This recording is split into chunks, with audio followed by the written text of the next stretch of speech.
इसलिए कई लोग आईएएस बनते हैं, कार्डर मिल गया नागालैंड, इतना दुखी कि जंगल में मोर नाचा किसने देखा। आईएएस बने, जिसको दिखाना था, गांव के डमरू को दिखाना था, डमरू नागालैंड आ ही नहीं सकता। अब डमरू को टिकट भेजी कि आओ आके देखो मैं कैसा हूं यहाँ पर, तो संतोष नहीं मिल रहा, क्योंकि इस व्यक्ति की नजर में सफल होने का मतलब दूसरों की नजर में सफल होना है, ना कि अपनी नजर में होना है। अपनी नजर में सफल होने को बोलते कंटेंट फील करना, कंटेंट होना, आत्मपूरित होना, आत्मसंतुष्ट होना। स्पिरिचुअल इंटेलिजेंस के लोग कहते हैं कि आत्मसंतुष्टि अगर जीवन का उद्देश्य है, और जीवन का अंतिम उद्देश्य क्या है? आत्मसंतोष, कि आपको अच्छा लगे, जीना अच्छा लगना चाहिए, और 2-4 साल की चकाचौंध के बाद अंततः आपको अच्छा लगे कि आप जीवन ठीक जी रहे हैं, यही तो उद्देश्य है। ये स्पिरिचुअल इंटेलिजेंस से आता है। और स्पिरिचुअल इंटेलिजेंस से सिंपल सा मतलब है कि अगर आप ईश्वर को मानते हैं तो वो, ईश्वर को नहीं मानते तो प्रकृति, संपूर्णता, इस पूरे ब्रह्मांड, इस जगत की संपूर्णता जो है, उस संपूर्णता के साथ संबंध महसूस करने की ताकत, कि जो टोटलिटी है उसके साथ मेरा एक पर्सनल रिलेशन है, और वो कॉग्निटिव लेवल पर नहीं, वो इमोशंस के लेवल पर आपको महसूस होने लगे, आपकी एक्शंस में झलकने लगे, तो हम कहेंगे ये व्यक्ति स्पिरिचुअली इवॉल्व व्यक्ति है, आध्यात्मिक रूप से थोड़ा सा विकसित व्यक्ति है।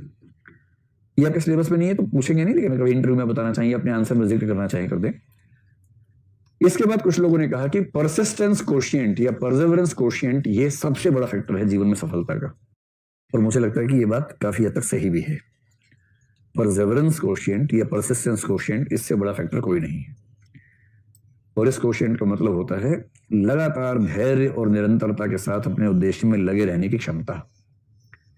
तो एक निरंतरता हो, लगन हो, तो आप जो सफल होते हैं उस सफलता की बात कर रहे हैं। क्या होता है कि जीवन में हम सब सफल होना चाहते हैं, किंतु सफलता अगर तुक्के से नहीं मिली है तो उसकी बहुत लंबी यात्रा होती है, बहुत भारी कीमत चुकानी होती है। अच्छा, नया आदमी सोचता है कि यार क्या है, तो ऐसे ही है, लेकिन उसके पीछे की लंबी संघर्ष यात्रा का अपना मूल्य है। और इसलिए जीवन में सबसे ज्यादा सफल लोग वो होंगे जिनमें सबसे ज्यादा धैर्य था, और धैर्य के साथ लगन थी कि एक दिन आएगा जरूर, अपना टाइम आएगा, अपन का टाइम आएगा, कभी ना कभी तो आएगा ही आएगा, ठीक है। पर उसके लिए लगातार मेहनत लगातार करनी है, धैर्य रखना है, छटपटाना नहीं है।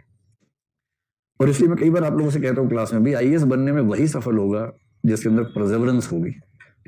इंटेलिजेंस थोड़ी कम चल जाएगी, EQ EI थोड़ा कम चल जाएगा, परसेवरेंस कम है तो नहीं बन पाएंगे।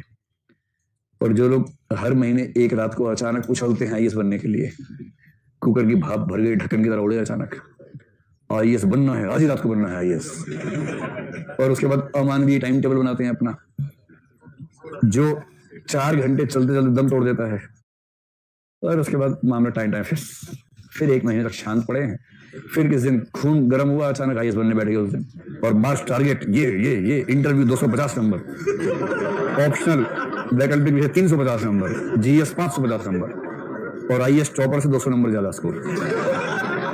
और फिर पढ़ना शुरू, सुबह 4 बजे पढ़ेंगे और उसके बाद दिन में 21 घंटे का बना लिया पढ़ने का, अमानवीय किस्म का टारगेट बना लेते हैं। हाँ, और होगा क्या, एक दिन होते थे छोड़ो यार ऐसे ही ठीक था, छोड़ो। इसको बोलते हैं बहुत तेजी से उठने वाला जोश, उतना ही तेजी से मर जाता है। एक साहित्यकार थे, उन्होंने शब्द इस्तेमाल किया, तीव्र किंतु शीतल बौद्धिक घृणा। क्या इस्तेमाल किया? वो एक क्रांतिकारी बनना है ना, तो तीव्र किंतु शीतल बौद्धिक घृणा चाहिए।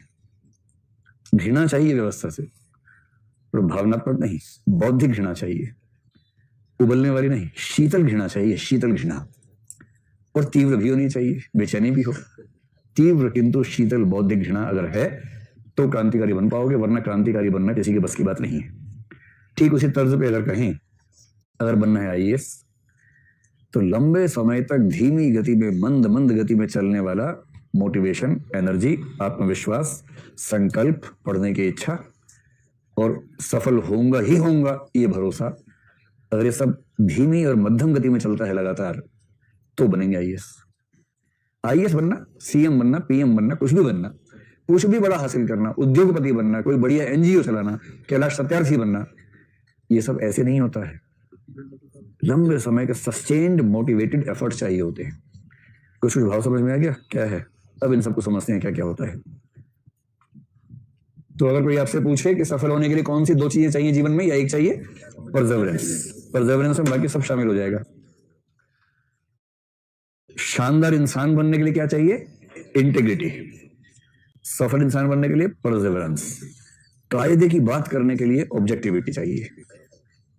ये हो गया deadly combination, objectivity, integrity, Perseverance. अगर ये 3 चीजें आ गई तो उसके बाद कोई माइका लाल आपको बड़ा इंसान बनने से रोक नहीं पाएगा, क्योंकि ये 3 गुण एक किले की तरह आपकी रक्षा करेंगे। धैर्य। धैर्य क्या होता है? देखो, धैर्य का मतलब सिंपल क्या होता है? धैर्य का संबंध है टाइम से, समय से। सही समय का इंतजार करने की क्षमता।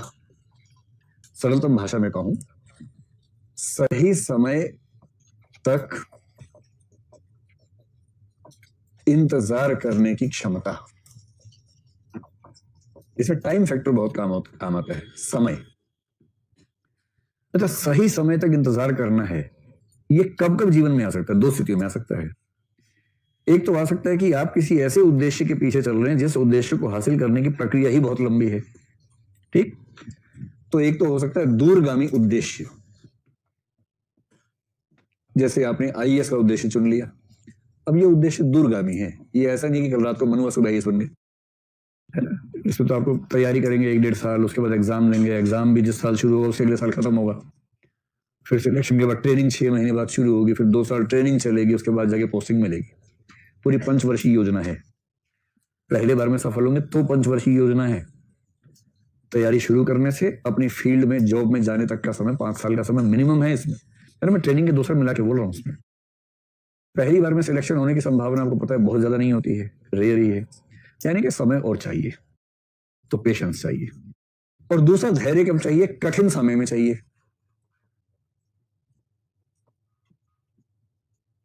कठिन समय में। अब अगर इन दोनों बातों को मिला के कह दिया जाए, किसी दूरगामी उद्देश्य की प्रक्रिया में या किसी कठिन समय में सही समय का इंतजार करने की क्षमता को धैर्य कहते हैं। बाकी समझ गया? आप नोट कर लेंगे अपने आप ना। तो किसी दूरगामी उद्देश्य की प्रक्रिया में या किसी कठिन समय में सही समय का इंतजार करने की क्षमता को धैर्य कहते हैं या पेशेंस कहते हैं। So simple. इन्हीं में से एक पक्ष को अगर ले लेंगे उसको बोलते हैं फोर्टिट्यूड। फोर्टिट्यूड क्या है? ये वो सहनशीलता है जो